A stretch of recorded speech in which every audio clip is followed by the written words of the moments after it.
Grand day, amazing souls. How are you feeling? So, it's early. It's really early.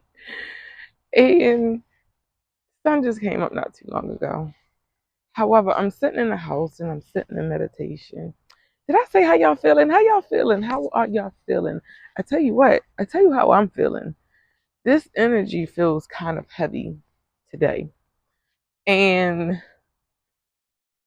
it's like, it's heavy, but it's nothing that I cannot handle, right? But it's heavy. So I'm in the house and I'm in meditation and I start thinking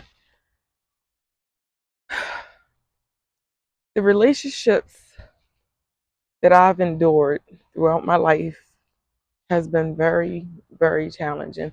Now I always talk about um, my numerology chart. I study numbers. I love studying numbers. You know, it's just my thing. If y'all want to know more about your birth chart, look it up, or you can email me or message me. Um, for a donation, I will go over your birth chart your numerology chart with you. Anyway, um, so I was taking a look at the relationship with my mom because that was always very important for me. I'd never been able to build or create a bond with my mom, which has always um, bothered me. And I will even go to say that it's nine of us. So I was kind of jealous of the relationship my mom had with one of my younger siblings by another dad. And that has always rubbed me the wrong way or made me feel unwanted, unloved. Um, it always made me feel like an outside, an outcast, right? And another one of my siblings, she always expressed that she felt like she was hated by our mom and even developed some kind of imbalanced feelings towards my mom. With me, I did develop imbalanced feelings towards my mom, with my mom, especially because, you know, my dad embedded some things in my head about my mom, and that really made me shape this image, this perception of her, right? Because I think for me, either way, I didn't even give a shit. You know that song by Janae Aiko, um, While We Young? You know how she kept forgetting the dude every day? And that's me. Like, I was sitting in the house thinking about, especially the last situation that I was in. I'm like, this guy had to do something so disruptive to my nervous system for me to remember him. He knew subconsciously that I would forget him, and he would do things to try to make me remember him. And not only remember him, but to develop a feeling about him. So this feeling, and it's not always so much of them knowing what they're doing, right? But it's these entities and these energies that are coming for us that we don't often see.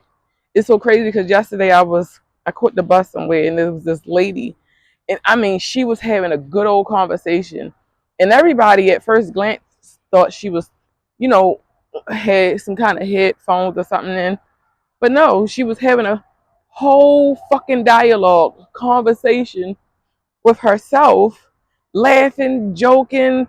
I mean, having a full blown conversation, and a lot of the people were just looking like, and I was like, well, she's developed a relationship with herself, right?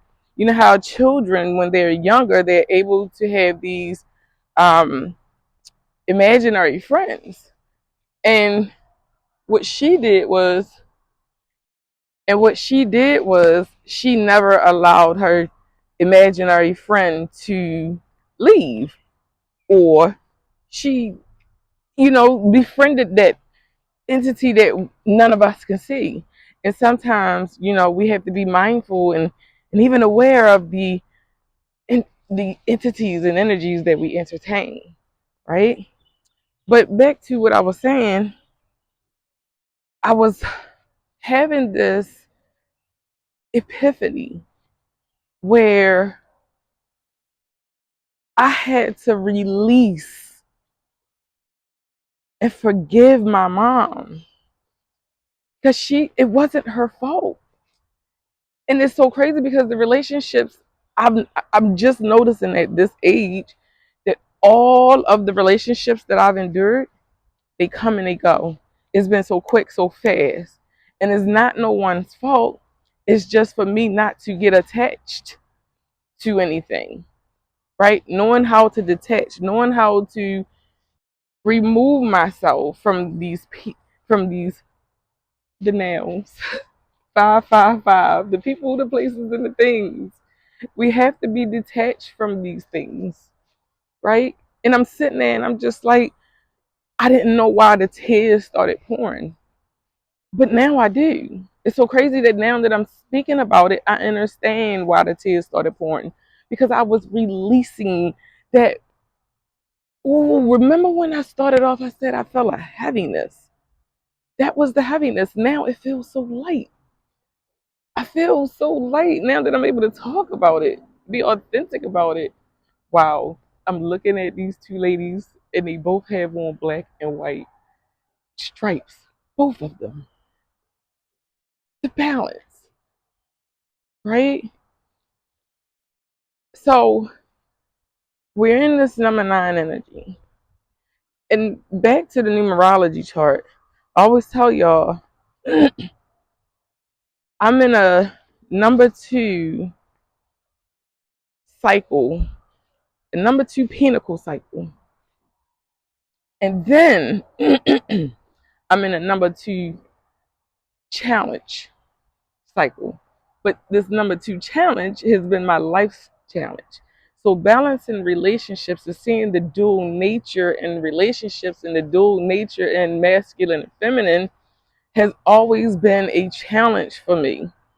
And it's like, wow, now I'm starting to really understand this for what it is because I'm able to see it from a higher perspective instead of seeing it from a judgmental perspective or seeing it for what society says it is because nothing is what it seems, right? And if we can remove our emotions and remove our feelings from certain things, wow, wow, wow, wow. So for me, this is a huge challenge for me because not only is it a challenge, but it's a pinnacle. So it's like hot and cold, up and down, you know, black and white. It's just off and on with my relationships, with my emotions, with balancing. And I'm just understanding now, be water, flow, just flow. Stop trying to control every damn thing. I left that number 1 energy. That's why I went to the number 2. I choose to balance things out this life. I don't want control. I don't need to be the leader at every damn thing. How are you? I don't need to be the leader at everything.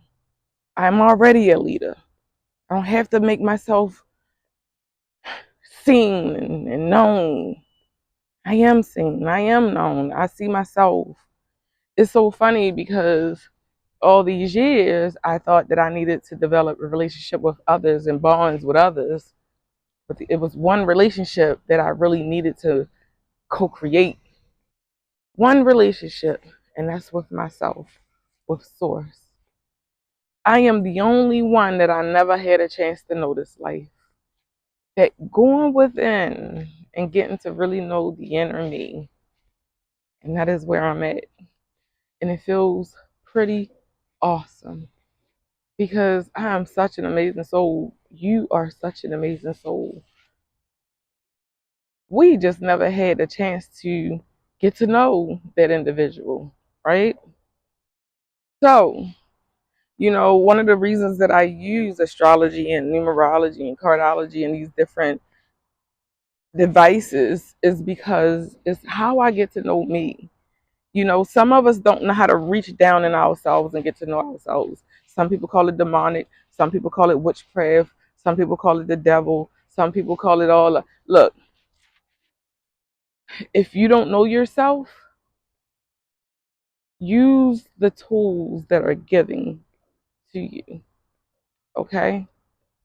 I am reminded daily that I am the most important thing in my life. Yes, I have children. Yes, I have a cat. Yes, I have siblings. I have this business, this baby that I'm birthing, right? However, the selfishness within me says, and I quote, you cannot take care of anything and anyone else until you're taken care of. And I'm okay with being selfish enough to love me, to balance me, to get to know me, to be able to take care of everything else around me. And sometimes we have to be selfish. It's okay, especially when we are just givers and don't know how to receive. Okay? So, with that being said, my beautiful, amazing souls, I just posted the video, I think it was yesterday, that this shift has begun. Whatever's whatever 2026 is bringing about, we are feeling it now.